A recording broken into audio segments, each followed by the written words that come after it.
महाकुंभ में अखाड़ों का पहला शाही स्नान खत्म हो गया है। तड़के शाही स्नान की शुरुआत महानिर्वाणी अखाड़ा अटल अखाड़ा के सन्यासियों से हुई, जिसके बाद निरंजनी, मयानंद, जूना, मया हवान और पंच अग्नि अखाड़े ने शाही स्नान किया। सन्यासी अखाड़ों के बाद बैरागी अखाड़ों ने शाही स्नान किया और आखिर में उदासीन अखाड़ों के साधु संतों ने शाही स्नान किया। सदी के सबसे बड़े मेले महाकुंभ की आज मकर संक्रांति के साथ शुरुआत हुई थी। ये महामेला 55 दिनों तक चलेगा।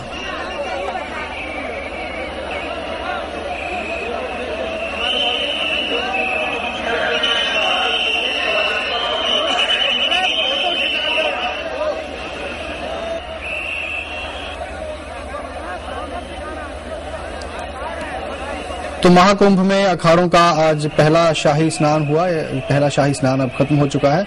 आज सुबह ही इसकी शुरुआत हुई थी, जिसकी शुरुआत महानिर्वाणी अखाड़ों के स्नान से हुई। उसके बाद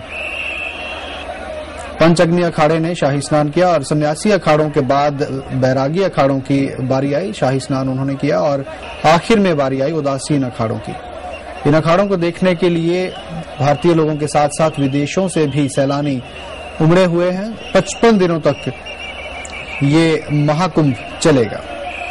तो सदी का सबसे बड़ा ये महाकुंभ है। आज मकर संक्रांति के साथ इसकी शुरुआत हुई है। ये महामेला अगले 55 दिनों तक इसी तरह से जारी रहेगा।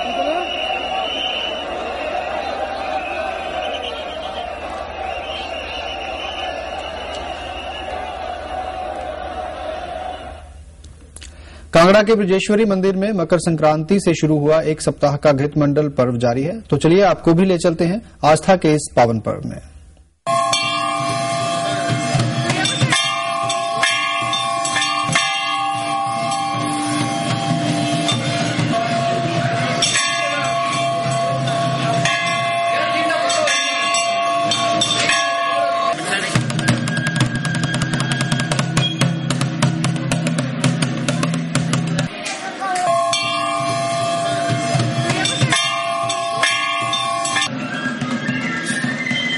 मक्खन को ये पुजारी मथ रहे हैं एक खास उद्देश्य की पूर्ति के लिए। इस मक्खन के गोले बनाकर मां ब्रजेश्वरी देवी की पिंडी पर लगाया जाएगा।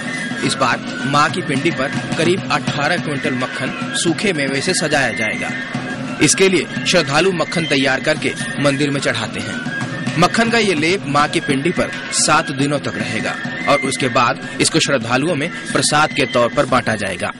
ये मक्खन आज संक्रांत वाले दिन शाम को पूजा अर्चना से पहले माई की पिंडी पे इसका लेप होगा और इसको बहुत बढ़िया सुंदर मेवों से सजाया जाता है। ये श्रद्धालुओं को प्रसाद रूप में बांटा जाएगा। इस मक्खन से जो चर्म रोग हैं वो तुरंत ठीक होते हैं। माना जाता है कि मां की पिंडी पर चढ़ाया गया मक्खन कई रोगों को भी दूर करता है। इसमें चर्म रोग और आंखों में इसके काजल की तरह लगाकर उसकी बीमारी भी दूर हो जाती है।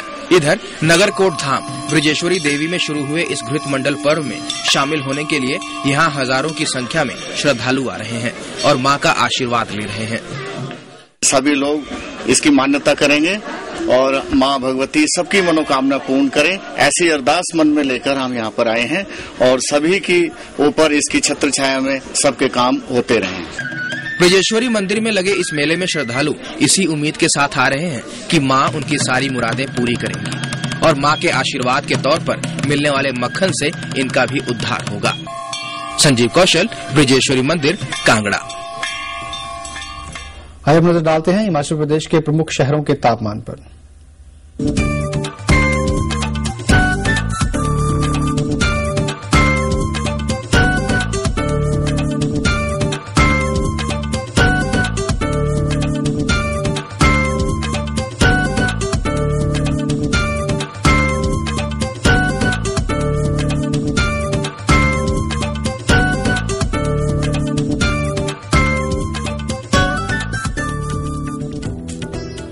कुछ अंतर्राष्ट्रीय खबरें लेते हैं। पाकिस्तान के क्वेटा में शाइट समुदाय पर हुए हमलों में ठीक से कार्रवाई न करने के लिए प्रधानमंत्री राजा परवेज अशरफ ने बलूचिस्तान सरकार को बर्खास्त कर दिया है।